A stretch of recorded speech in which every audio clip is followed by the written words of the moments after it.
നമസ്കാരം. ജയം ടോക്സിലേക്ക് സ്വാഗതം. കേരളം മുഴുവൻ ഇപ്പോൾ ദൃശ്യം എന്ന സിനിമയെക്കുറിച്ച് ചർച്ച ചെയ്യുകയാണ്. ഞാൻ ദൃശ്യം 1ഉം 2ഉം കണ്ടു. കഴിഞ്ഞ ദിവസം 3ആം ഭാഗവും കണ്ടു. സാധാരണ വാണിജ്യ സിനിമകളെക്കുറിച്ച് ഒരു റിവ്യൂ നൽകുന്ന അത് രീതിയില്ല. പക്ഷേ ദൃശ്യത്തെ ഞാൻ വേറെ തരത്തിലാണ് കാണുന്നത്. ദൃശ്യം 1 അല്ലെങ്കിൽ ദൃശ്യം എന്ന ആദ്യത്തെ സിനിമ ഞാനതിനെ ഒരു പെർഫെക്റ്റ് സിനിമയായിട്ടാണ് കാണുന്നത്. ആ സിനിമയുടെ നട്ടെല്ല് എന്ന് പറയുന്നത് പലരും പറയുന്നത് പോലെ അതിൻ്റെ പ്രമേയം, അല്ലെങ്കിൽ അതിൻ്റെ മോഹൻലാലിൻ്റെ അഭിനയം, അല്ലെങ്കിൽ മൊത്തമുള്ള അതിൻ്റെ ഒരു സസ്പെൻസ്, അങ്ങനെയൊക്കെയുള്ള ഏതെങ്കിലും ഘടകങ്ങളാണ് എന്ന് പറയുമ്പോൾ ഞാൻ ഒറ്റ കാര്യമേ ഞാൻ പറയുന്നുള്ളൂ. ആ സിനിമയുടെ നട്ടെല്ല് അല്ലെങ്കിൽ ആ സിനിമയുടെ സ്ട്രെങ്ത് എന്ന് പറയുന്നത് അതിൻ്റെ സ്ക്രിപ്റ്റാണ്. ജിത്തു ജോസഫ് എന്ന സംവിധായകൻ, അദ്ദേഹത്തിൻ്റെ ആദ്യ സിനിമയില്ലെങ്കിലും അദ്ദേഹത്തിൻ്റെ ലക്ഷണമൊത്ത ആദ്യ സിനിമ ദൃശ്യം എന്ന സിനിമയുടെ സ്ക്രിപ്റ്റ് ആദ്യം എന്തെടുത്ത് നോക്കിയാൽ അറിയാം ഇത്രയും മനോഹരമായിട്ട് പെർഫെക്റ്റായിട്ട് തയ്യാറാക്കിയ ഒരു സ്ക്രിപ്റ്റ്. കാരണം അതിനകത്തെ സംഭാഷണങ്ങൾ, അതിൻ്റെ അകത്തെ സന്ദർഭങ്ങൾ, അതിലെ ഡയലോഗുകൾ, അതിലെ ട്വിസ്റ്റുകൾ എല്ലാം ഒരു പെർഫെക്ഷനുണ്ട്. മാത്രമല്ല അതിനകത്ത് കൃത്യമായി ലോജിക്ക് വർക്ക് ചെയ്തിട്ടുണ്ട്. ദൃശ്യം സിനിമയുടെ പ്രമേയം എന്ന് പറയുന്നത് എന്തുവാണ്? ദൃശ്യം എന്നുള്ള വാക്കിൽ തന്നെ അടങ്ങിയിട്ടുണ്ട്. ഇത് നേരത്തെ ചർച്ച ചെയ്യപ്പെട്ടൊരു കാര്യമാണ്. ഞാനിത് പറയാൻ കാരണം ദൃശ്യം 1ലേക്ക് വരുന്നതിന് മുമ്പായിട്ട് ദൃശ്യം 1 എന്താണെന്നുള്ളതിനെക്കുറിച്ചുള്ള ഒരു അഭിപ്രായ പ്രകടനം എന്ന് കരുതിയാൽ മതി. ദൃശ്യം, ഒരാളുടെ ഒരു ദൃശ്യം അയാളുടെ മനസ്സിൽ സൃഷ്ടിക്കുന്ന ഒരു അനുരണനം, ആ ദൃശ്യം തന്നെ മനുഷ്യനെ മനസ്സിൽ മാറ്റിമറിക്കാനുള്ള കഴിവ്. ദൃശ്യം സിനിമയിലെ പ്രമേയം എന്ന് പറയുന്നത്, ശക്തമായ പ്രമേയം എന്താണ്? അതിനകത്തെ പ്രമേയം എന്ന് പറയുന്നത് ഒരു കുടുംബത്തിൽ, ഒരു സാധാരണ വളരെ മധ്യവർത്തി കുടുംബത്തിലെ ജോർജ് കുട്ടി എന്ന ഒരു കുടുംബനാഥൻ്റെ നേതൃത്വത്തിലുള്ള ഒരു കുടുംബത്തിലെ 2 പെൺകുട്ടികൾ ഒരു അമ്മയടങ്ങിയ കുടുംബത്തിലേക്ക് ഒരു ധൂമകേതുവിനെ പോലെ ഒരു യുവാവ്, ഒരു എന്താ പറയുന്ന മലയാള സിനിമയിലെ ഇന്നുവരെ കണ്ടിട്ടുള്ളതിലേക്ക് ഏറ്റവും മോശമായ ഒരു ക്യാരക്ടറുള്ള ഒരു കഥാപാത്രം. ഐ ജിയുടെ മകനാണെങ്കിലും അവനെ ചിത്രീകരിച്ചിരിക്കുന്നത് ഏതാനും 1, 2, 3 ഷോട്ടുകളിലെ വരുന്നുള്ളെങ്കിൽ പോലും ഏറ്റവും മോശമായ ഒരു കഥാപാത്രമായിട്ടാണ് അതിലെ കൊല്ലപ്പെട്ട ആ യുവാവിനെ ചിത്രീകരിച്ചിരിക്കുന്നത്. അപ്പോൾ ആ യുവാവ് ഒരു കുടുംബത്തിൽ വന്ന് ഉണ്ടാക്കുന്ന പ്രശ്നങ്ങളും, അങ്ങനെ ആ യുവാവിനെ അവിടുത്തെ ആ ഒരു പെൺകുട്ടി കൊല്ലേണ്ടി വരുന്നതും, ആ ഗ്രഹനാഥൻ അതറിഞ്ഞിട്ട് തൻ്റെ കുടുംബത്തെ രക്ഷിക്കാൻ വേണ്ടിയിട്ട് അത് രഹസ്യമാക്കി വയ്ക്കുന്നതുമാണ് പ്രമേയം. പക്ഷെ അതിനകത്ത് ഏറ്റവും ശ്രദ്ധേയമായ സംഗതി ഈ ദൃശ്യത്തെ എങ്ങനെ മാറ്റിമറിക്കാൻ കഴിയുമെന്നുള്ളതാണ്. അതായത് ഒരു സംഭവം ഉണ്ടായാൽ ആ സംഭവത്തെക്കുറിച്ച് നമ്മൾ മറ്റുള്ളവരോട് പറഞ്ഞ് അവരെ ബ്രെയിൻ വാഷ് ചെയ്ത് അവരുടെ തന്നെ അതേക്കുറിച്ചുള്ള ധാരണ മാറ്റിമറിക്കാനുള്ള കഴിവ്. ഇവിടെ നമുക്കറിയാം. എൻ്റെ ഉദാഹരണം, ജോർജ് കുട്ടിയും കുടുംബവും ധ്യാനത്തിന് തൊടുപുഴയിൽ പോയത് എന്നാണ് എന്നുള്ളത് ജോർജ് കുട്ടി പലരോടായി പറഞ്ഞ് അവരെ കൊണ്ട് ആ ഡേറ്റ് മാറ്റി അവരുടെ മനസ്സിൽ ഉറപ്പിച്ചു. വളരെ ശാസ്ത്രീയമാണ്, അല്ലെ വളരെ മനഃശാസ്ത്രപരമായ ഒരു സമീപനമായിരുന്നു ഇതിനകത്തുണ്ടായിരുന്നത്. അങ്ങനെ അവരെ പിന്നീട് സാക്ഷികളാക്കിക്കൊണ്ട് അതിനെ ഒരു തെളിവിനെ മാറ്റിമറിക്കാൻ അദ്ദേഹത്തിന് കഴിഞ്ഞു. ഒരു സാധൂകരിക്കപ്പെടുന്ന, നീതീകരിക്കപ്പെടുന്ന ഒരു കൊലപാതകമാണ് അവിടെ നടന്നതെന്നുള്ളതുകൊണ്ടും, കൊല ചെയ്യപ്പെട്ട വ്യക്തിയോടല്ല, കൊല ചെയ്ത കുടുംബത്തോടല്ല, പെൺകുട്ടിയോടും ആ കുടുംബത്തോടുമാണ് ആളുകൾക്ക് സിമ്പതി എന്നതുകൊണ്ടാണ് ദൃശ്യം സിനിമയിൽ ആ കൊലപാതകം ഒരിക്കലും ഒരു കുറ്റമായി ആൾക്ക് തോന്നാഞ്ഞത്. പക്ഷേ പോലീസ് ഉദ്യോഗസ്ഥന്മാരൊക്കെ അതിനെ വിമർശിച്ചു. ഞാനിപ്പോഴും ഓർക്കുന്നുണ്ട്, DGP റിട്ടയർ ചെയ്ത സെൻകുമാർ, അദ്ദേഹം ആ സിനിമയ്ക്കെതിരെ ശക്തമായ വിമർശനം നടത്തി. കാരണം അദ്ദേഹം പറഞ്ഞത് ഇത് നമ്മുടെ സമൂഹത്തിലെ നീതി വ്യവസ്ഥയെ വെല്ലുവിളിക്കുന്ന ഒരു സംഗതിയാണ്. ഒരാൾ കുറ്റം ചെയ്തിട്ട് കുറ്റം ചെയ്ത ആൾ ശിക്ഷിക്കപ്പെടുന്നില്ല എന്ന് മാത്രമല്ല, ആൾ മൗത്വവൽക്കരിക്കപ്പെടുന്നു എന്നാണ് അദ്ദേഹം ചൂണ്ടിക്കാട്ടിയത്. അതിൽ കുറച്ച് വസ്തുതയുണ്ട്, ഇല്ലാതില്ല. കാരണം സമൂഹത്തിൽ ഇത്തരം മെസ്സേജുകൾ നല്ലതല്ല. ഒരാൾ കുറ്റം ചെയ്യുന്നു, കുറ്റം ചെയ്ത ആൾ അത് മറച്ചു വയ്ക്കുന്നു, ആ മറച്ചു വയ്ക്കുന്ന ആളതിനെ ഗ്ലോറിഫൈ ചെയ്യപ്പെടുന്നു. ഇതൊരു ശരിയായ കീഴ്വഴക്കമല്ല എന്നുള്ളതാണ് അദ്ദേഹം പറഞ്ഞത്. പക്ഷേ ആ സിനിമ ആളുകൾ നെഞ്ചിലേറ്റി. ആ സിനിമ മലയാള സിനിമയിൽ തന്നെ എക്കാലത്തെയും വലിയൊരു ഹിറ്റായി, അല്ലെങ്കിൽ ഒരു വലിയൊരു ആളുകളുടെ മനസ്സിൽ പതിഞ്ഞ ചിത്രമായിട്ട് അത് മാറി. ഇത് 13 വർഷം മുമ്പാണ് സിനിമ ഇറങ്ങിയത്. അതിനുശേഷം ദൃശ്യം 2 വന്നു. ദൃശ്യം രണ്ടും അതിൻ്റെ സംവിധായകനായ അതിപ്രഗത്ഭനായ സംവിധായകനായ ജിത്തു ജോസഫ് വളരെ മനോഹരമായി പ്ലാൻ ചെയ്ത് ആ ഒരു തവണ അദ്ദേഹം സത്യത്തിൽ അന്ന് ജോർജ് കുട്ടി കൊന്ന് കുഴിച്ചു മൂടിയ ആ മൃതദേഹം അല്ലെങ്കിൽ ആ സ്കെൽറ്റൻ അത് ആ പോലീസ് സ്റ്റേഷൻ്റെ ഗ്രൗണ്ടിൽ അല്ലെങ്കിൽ അതിൻ്റെ അടിത്തറയ്ക്കുള്ളിൽ അടക്കം ചെയ്ത സംഗതി സാധാരണഗതിയിൽ അതൊരിക്കലും പുറത്തു വരേണ്ട ഒരു സംഗതിയല്ല. പക്ഷേ ദൃശ്യം സിനിമയ്ക്ക് രണ്ടാം ഭാഗം ഉണ്ടാക്കാൻ വേണ്ടിയിട്ട് ആ പോലീസ് സ്റ്റേഷൻ്റെ അടിത്തറ പൊളിച്ച് ആ സ്കെൽറ്റൻ പുറത്തെടുത്തു. പിന്നീട് വീണ്ടും ജോർജ് കുട്ടി എന്ന കഥാപാത്രം അട്ടിമറിക്കുന്നു, ആ കേസിനെ അട്ടിമറിക്കുന്നു. അങ്ങനെ ജോർജ് കുട്ടി വീണ്ടും രക്ഷപ്പെടുന്നു. ജോർജ് കുട്ടി എന്ന സാധാരണക്കാരനായ ഒരു മനുഷ്യൻ്റെ അനന്തര സാധാരണമായ ബുദ്ധിയാണ് ഇതിനകത്ത് ഈ സംവിധായകൻ ചൂണ്ടിക്കാണിക്കുന്നത്. ഇനി ആൾക്കെല്ലാം വളരെ ഇഷ്ടപ്പെട്ടു. കാരണം വലിയ ഷെർലക് ഹോംസിനെ പോലുള്ള വലിയ കുറ്റാന്വേഷണ വിദഗ്ധരോ അല്ലെങ്കിൽ ബുദ്ധിമാന്മാരായ ക്രിമിനലുകളൊക്കെ കാണിക്കുന്ന ബുദ്ധിയാണ് ജോർജ് കുട്ടി ഈ രഹസ്യങ്ങളൊക്കെ സൂക്ഷിക്കുന്ന കാര്യത്തിൽ അല്ലെങ്കിൽ തെളിവുകളെ അട്ടിമറിക്കുന്ന കാര്യത്തിൽ സ്വീകരിച്ചുകൊണ്ടിരുന്നുള്ളതുകൊണ്ട് അത് വളരെയേറെ എല്ലാവർക്കും ഇഷ്ടപ്പെട്ടു.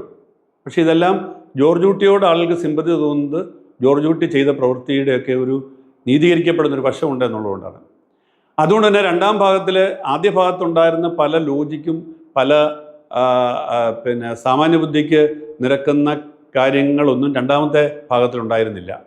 അവിടെ ഈ ജോർജ് കുട്ടി ഈ സ്കെൽറ്റൻ അല്ലെങ്കിൽ ഈ ബോഡി വീണ്ടും എക്സ്ഹ്യൂം ചെയ്ത് അത് മെഡിക്കൽ കോളേജിൽ കൊണ്ടുപോയി സൂക്ഷിക്കുമ്പോൾ അവിടുന്ന് അത് ഒളിച്ചു കിടത്തി അല്ലെങ്കിൽ അവിടെ സെക്യൂരിറ്റിക്കാരന് എന്തോ മയക്കുമരുന്ന് കൊടുത്ത് ഒളിച്ചു കിടത്തി എന്നൊക്കെ പറഞ്ഞ് ഇന്നത്തെ കാലത്ത് അത് വിശ്വസനീയമല്ല.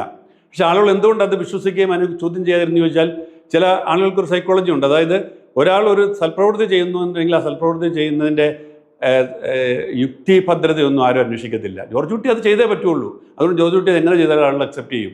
അങ്ങനെ ജോർജ് കുട്ടി ആ രണ്ടാം തവണയും ആ കേസിനെ അട്ടിമറിച്ചു. ജോർജ് കുട്ടി സ്വന്തം കുടുംബത്തെ സംരക്ഷിച്ചു. പക്ഷേ ദൃശ്യം വീണ്ടും വിജയിച്ചു. ദൃശ്യത്തിനൊരു മൂന്നാം ഭാഗം ഉണ്ടായേ പറ്റുള്ളൂ. അതുകൊണ്ട് ജിത്തു ജോസഫ് സ്വാഭാവികമായിട്ടും 13 വർഷത്തിന് ശേഷം അതിൻ്റെ മൂന്നാം ഭാഗം സൃഷ്ടിച്ചു.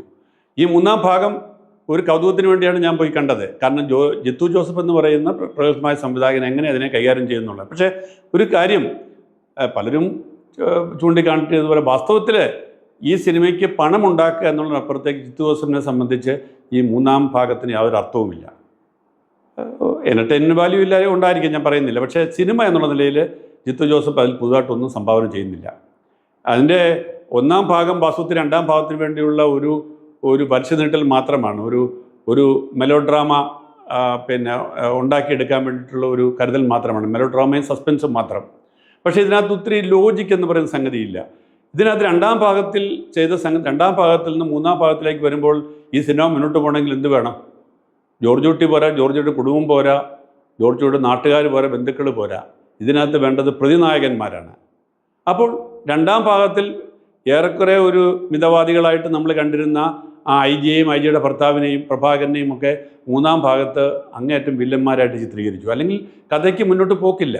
അതുപോലെ തന്നെ ആദ്യ ഭാഗത്ത് ആ പോലീസുകാരനെ ഒരു ഡ്യൂട്ടി ചെയ്യുന്ന ആളായിട്ട് മാത്രമേ കരുതാൻ പറ്റുള്ളൂ. ഒരു കേസ് യഥാർത്ഥത്തിൽ കണ്ടുപിടിക്കാനുള്ള ഒരു പോലീസുകാരൻ്റെ വ്യഗ്രതയായി മാത്രമേ അതിനെ കാണാൻ പറ്റുള്ളൂ. പക്ഷേ അയാളെ പിന്നീട് മദ്യപാനിയും അയാളെ ഒരു ക്രൂരനുമൊക്കെ ആയിട്ട് ചിത്രീകരിച്ച് കണ്ടില്ല. അയാളുടെ കണ്ണ് പോലും എപ്പോഴും ചുമന്നാണ് ഇരിക്കുന്നത്. കാരണം സർവ്വസമയം മദ്യപിക്കുന്നു. അങ്ങനെ ഒരു ക്ലീശയാക്കി മാറ്റി. ആ സിനിമയിലെ കഥാപാത്രങ്ങളെല്ലാം ഒരു ക്ലീശയാക്കി മാറ്റി മൂന്നാം ഭാഗത്ത് ആ സിനിമയെ വളരെയേറെ വികലമാക്കി എന്ന് വേണേൽ പറയാം.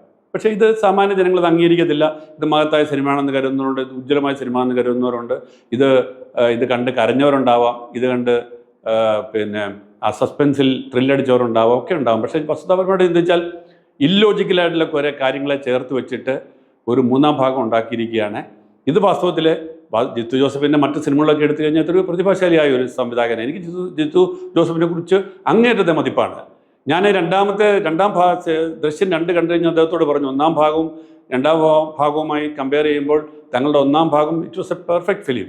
പക്ഷേ രണ്ടാം ഭാഗം വളരെ ദയനീയമായി പോയി എന്ന് പറഞ്ഞപ്പോൾ അദ്ദേഹത്തിനോട് പറഞ്ഞു, രണ്ടാം ഭാഗം നല്ലതാണെന്ന് പറയുന്നവരുണ്ട് എന്ന് പറഞ്ഞ് അദ്ദേഹം ചിരിച്ചു. ആ ചിരിയിലെല്ലാം അടങ്ങിയിട്ടുണ്ടെന്ന് എനിക്ക് തോന്നി. ഏതായാലും മൂന്നാം ഭാഗം കണ്ടതിന് ശേഷം ഞാൻ അദ്ദേഹത്തോട് ഒരു അഭിപ്രായം പറയാൻ പോകുന്നില്ല. മൂന്നാം ഭാഗമല്ല, ഇനി അടുത്ത 4ാം ഭാഗം തുടങ്ങാൻ വേണ്ടിയുള്ള ഒരു വിത്ത് അദ്ദേഹം അവസാനം ഇട്ടിട്ടുമുണ്ട്. കാരണം മനോരോഗിയായ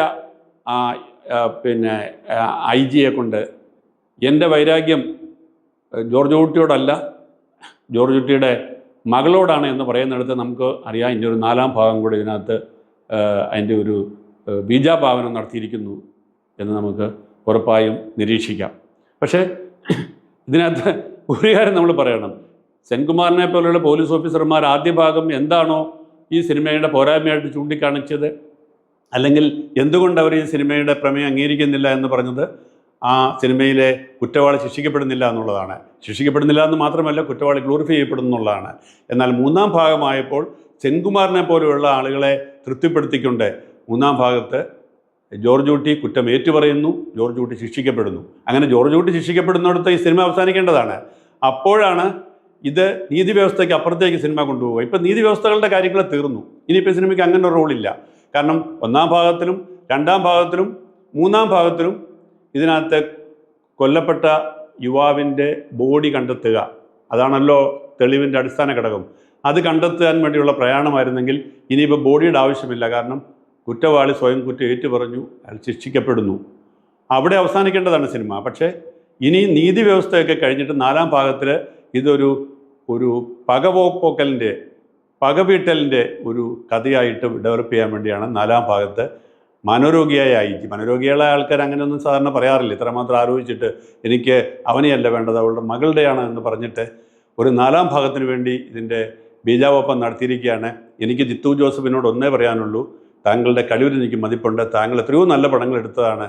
താങ്കളുടെ പല തമാശ സിനിമകൾ പോലും ഞാൻ എത്രയോ കൃത്യമായിട്ട് ആസ്വദിച്ചിട്ടുണ്ട്. കാരണം ഈ സിനിമയിലും ഇതിൻ്റെ ഏറ്റവും രസകരമായ ചില ഭാഗങ്ങൾ അതിനകത്തെ കുടുംബ ബന്ധങ്ങളുടെ ചില തമാശകളാണ്. അതിനകത്തെ ന്യൂജൻ വിഭാഗത്തിൽപ്പെടുത്താവുന്ന ഇളയ അനിയത്തി പെൺകുട്ടിയുടെ കമൻറ്റുകളുമൊക്കെ വാസ്തവത്തിൽ വളരെ രസകരമാണ്. അതുപോലെ തന്നെ ഹിയറിംഗ് എയ്ഡ് വെച്ച യുവാവിനെ കുറിച്ച് പറയുന്നിടത്ത് കണ്ണട വെക്കുന്നത് ഇതുപോലെ തന്നെ ഒരു പോരായ്മയല്ല. പക്ഷേ എല്ലാവരും കണ്ണട വെക്കുന്നതുകൊണ്ട് കണ്ണട വെക്കുന്നതിനെ ആരും കുറ്റമായിട്ട് കാണുന്നില്ല. പക്ഷേ ആരെങ്കിലും ഒരു ഹിയറിംഗ് എയ്ഡ് ചെയ്തു വെച്ചാൽ ഒരു പോരായ്മയായിട്ട് കാണുന്നു. വാസ്തവത്തിൽ എന്തൊരു രസകരമായ ഒരു ഒബ്സർവേഷൻ അത്.